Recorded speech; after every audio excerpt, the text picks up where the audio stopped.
You know, some moments in history, they're like a hinge. The entire future just swings on the outcome of a single event. Today, we're diving into one of those moments, the Battle of Tours in 732 CE. This was the clash that would, in many ways, define the entire course of Western civilization.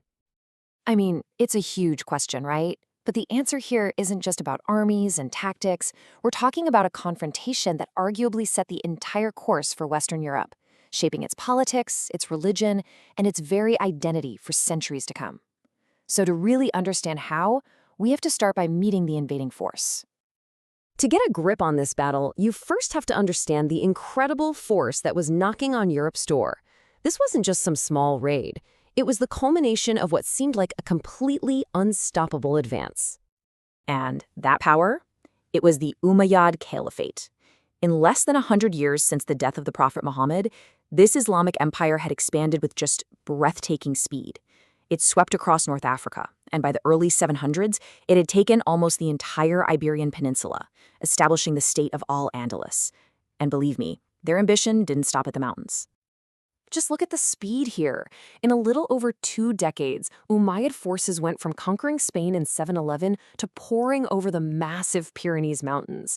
By 732, they weren't just raiding the border anymore. They were deep inside the lands of the Franks, what we now call France, led by their ambitious governor, Abdul-Rahman Al-Ghafiqi. So you've got this unstoppable force, right? But, as we all know, history absolutely loves a good collision. And in this story, the immovable object was a man named Charles, who was the de facto ruler of the Franks. Now, Charles wasn't officially a king, but let's be real, he held all the power. And his nickname, the Hammer, well, that tells you everything you need to know about his reputation.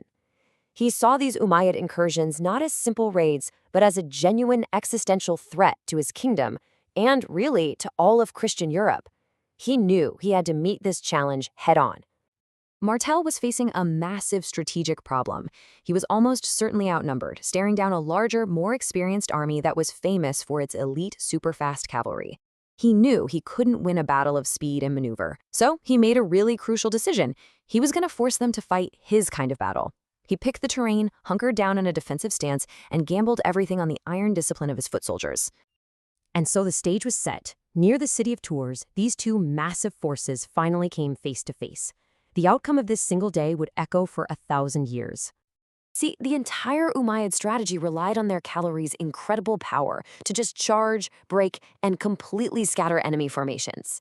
But Martel had trained his men for this exact moment. They formed a shield wall, a tight, dense square of soldiers that was, in an age dominated by cavalry, almost revolutionary. Just imagine it, wave after wave of horsemen smashing against this wall of shields and spears, and that wall just refusing to break. For most of the day, the battle was just this brutal, bloody stalemate. The Frankish infantry just absorbed charge after charge. But as the Umayyad cavalry got tired and overextended, Martel seized his moment. He launched a counterattack. And in the chaos of that fight, the Umayyad commander, Abdul-Rahman, was killed. The loss of their leader just shattered their morale, and that seemingly unstoppable army finally broke and retreated south. Okay, so the battle was over. But its true significance, well, that was only just beginning to unfold. The victory at Tours wasn't just about survival, it was about the creation of a whole new order. And right away, the results were crystal clear. The victory stopped the big Umayyad push into Northern Europe for good. It cemented Charles Martel's legacy as the hammer and a defender of the faith, and, crucially, it secured the power of his family, the Carolingians, making them the undisputed leaders of the Franks. But look, to really get why Tours is so important, we have to zoom out. We have to look beyond the immediate aftermath and see the long shadow this one battle cast over the entire future of the continent. The impact just rippled outwards from that single victory. Politically, it literally paved the way for Martel's own grandson, the famous Charlemagne, to forge the great Carolingian Empire. Religiously, it ensured Christianity would stay the dominant cultural force in Western Europe.